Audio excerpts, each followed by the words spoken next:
Our next guest is a 9-time Grammy Award-winning rapper, songwriter, drummer, and record producer. He's making his directorial debut and starring alongside his son in the film K-Pops, which opens in theaters February 27th. Let's take a look. Now, follow me. See these? These are the Avengers of music. Sick. And if K-pop is about boy bands and girl bands, well, hell, this gotta be one of the greatest boy bands ever, the Jackson 5. Yep. To put in your little K-pop terms, Michael Jackson would be the center, the face of the group, the ace of all aces. In that case, that makes BTS today's Jackson 5. That's right. The Jacksons walked in order for BTS to dance. They wouldn't be here if it wasn't for them. And in order to know where you're going, you gotta know where you've been. You dig? Please welcome to the show, Anderson .Paak, everybody.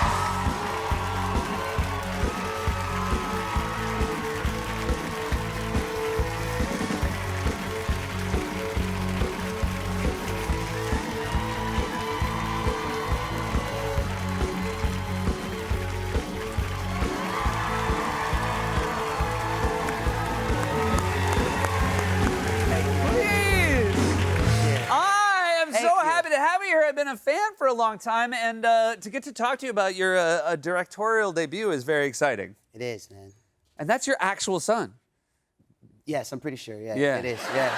You got to act with your son, and this sort of was born out of the fact that you guys started doing skits and stuff during quarantine. Yeah, quarantine. I was stuck at the house, had to tap in with the kids. Yeah.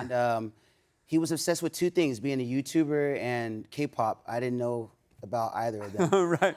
And I started tapping in, and I saw his YouTube.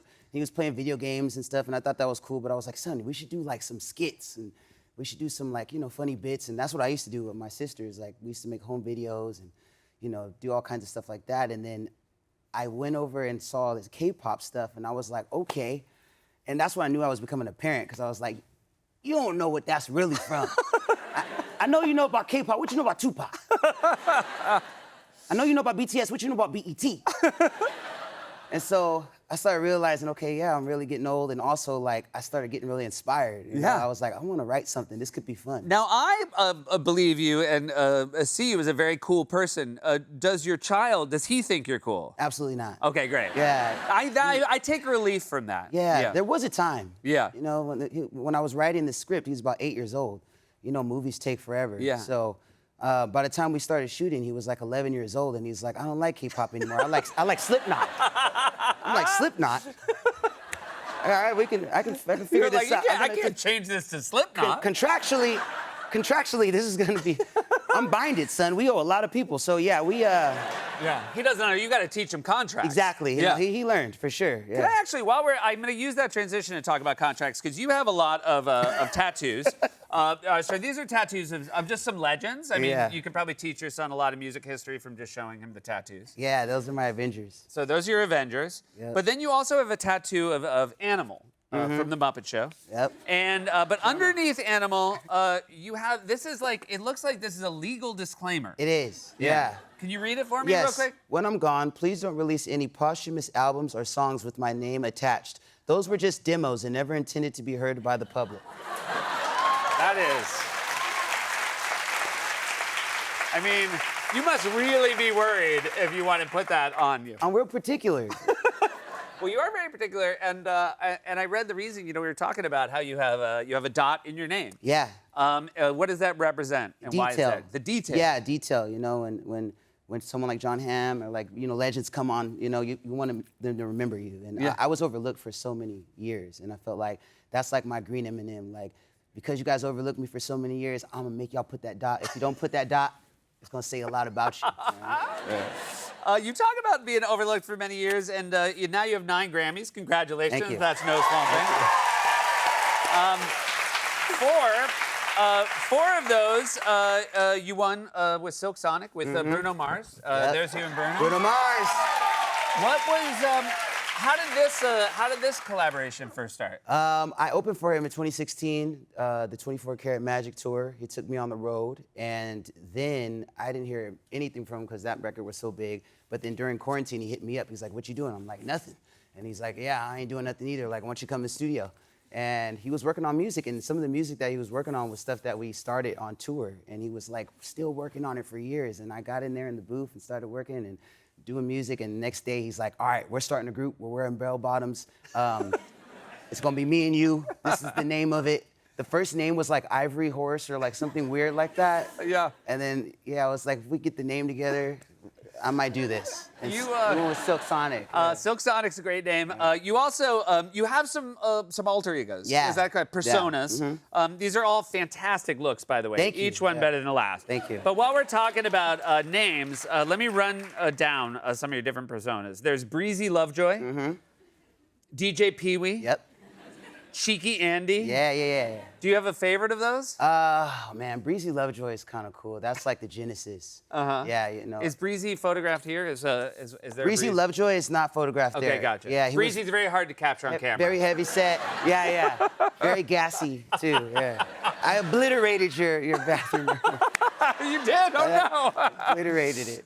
You also, wait, how did you start drumming? I mean, obviously, this is something that starts at a young age. Yeah, I was trying to get attention from girls at a very young age, and I was. What age was it? I was about 10 years old, Okay. 11. Around the time it was like 6th grade, Yeah. and I wanted to play sax. I was Yeah. like, I'm gonna play sax. That's the one that's like romantic. I could be outside of the window like serenading. And yeah, they were like, there's no more saxophones. You can do flute or you can play the drum. Yeah. And I was like, okay, well, I'm definitely not playing flute, so I No. guess I'm gonna go with No, the if a guy was playing flute under your window, that would not have the just same doesn't effect. have the same effect. No. But neither does this big old bass drum either, and that's Yeah. what they gave me. So I was honestly about to quit, and I got home, and my step-pops was on the drum kit. He had a full drum kit, and I was like, okay, that could be cool, you know? Did you take to it right away? Was it a Dude, match? As soon as he got off and I got on the kit, I picked up the sticks and just started playing, and it was like one of the first things I ever did that I just picked up really quick, and I was Yeah. like a natural. My mom came dancing in her muumuu. She was like, okay. Yeah. And I was like, yeah, I'm gonna stick with this. Oh, that's fantastic. Something, I got it. Isn't it amazing when, I mean, it is a reminder that it helps to try things you're not good at, because then when you do the one that clicks, you're like, oh, this is different. That's what it's about. That's why I'm directing movies. All right, so we talked about Bruno reached out, Dr. Dre reached out. What was that first interaction like? Dr. Dre, that was like the final boss, because I'm from Oxnard, California. I'm from the West Coast, so There you go, there you go. I came up on Dre and Snoop, and by the time I got the call, I didn't think it was really gonna happen. And honestly, I wasn't gonna show up. I was like, you know what? I'm doing my own thing. Detox is never gonna come out. I'm just gonna pass on it. And my manager was like, please show up. And I showed up, and the first person I meet was Dre, and he was like, what's up, AP? Yeah. Heard about you, it's gangster. Yeah. And then he left, and they ushered me in the studio, and I met these two writers, and King Mez and JT were like, we love your song, Suede. And I had a song out that was bubbling at the time. And I was like, cool, man, well, let's make something. And they were like, first we're gonna want Dre to hear your song. And I was like, he hasn't heard it yet? and then they were like, nah, we're gonna bring him in here and put you on the spot. And I was like, well, maybe we should make something new. I don't wanna get kicked out.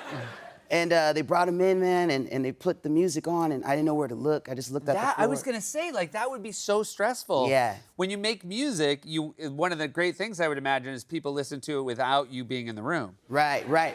Yeah. And you don't have to watch people listen to your music. Some people like to play their music and stare you in the eye as Yeah. they play it, and you're just like, sounds great, bro. So could you tell right away Well, that I was looking at the floor, like I was looking at his shoes. That's where I realized like Yeah. Dre wears the same shoes every day. White Air Forces. And he was tapping his foot, you know, and then he's cranking up the music, and I look up and he was just like, yeah. Oh man. If Dre gives you this, Yeah. That's really your good. life's gonna change. And so, yeah. And then you got to perform at, we were talking about halftime shows. Also one of the best halftime shows. Wow, yeah. I mean, Dre, you got to play drums there. Yeah. This is a celebration. Yeah. Celebration of LA. Yeah, I got to play drums for Eminem. Snoop was there, obviously, Dre. And you could hear, is it true you overheard Snoop I could right hear beforehand? them in our ears, in our monitors, as we're getting on the field. It's like 30 This must seconds. move. I mean, that must be. I mean, again, you've done big shows, but that one, because it's just when it starts, you have no time. Huge. I'm playing Lose Yourself for Eminem, like literally like Yeah. the biggest moment of everyone's lives. And I'm hearing Snoop in my ear, and he's talking to Dre. And this is seconds before we go on the field, and he goes, "Hey, cuz, is it la-di-da-di-da or da-di-da-di-da?" 5, 4, 3, 2, 1, go, go! And we're just like, oh,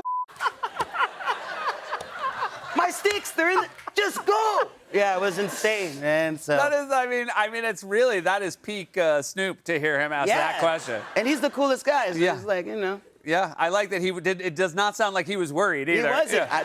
I think he did a bar mitzvah like right after. Like just he was performing. Thanks, man. It is Thank so you. great to have you here. Congrats on pleasure. the film. Thank you. Really a big fan. You guys. Thank you. And is in Pat K-Pop. She's in theaters February 27th. I'll be right back.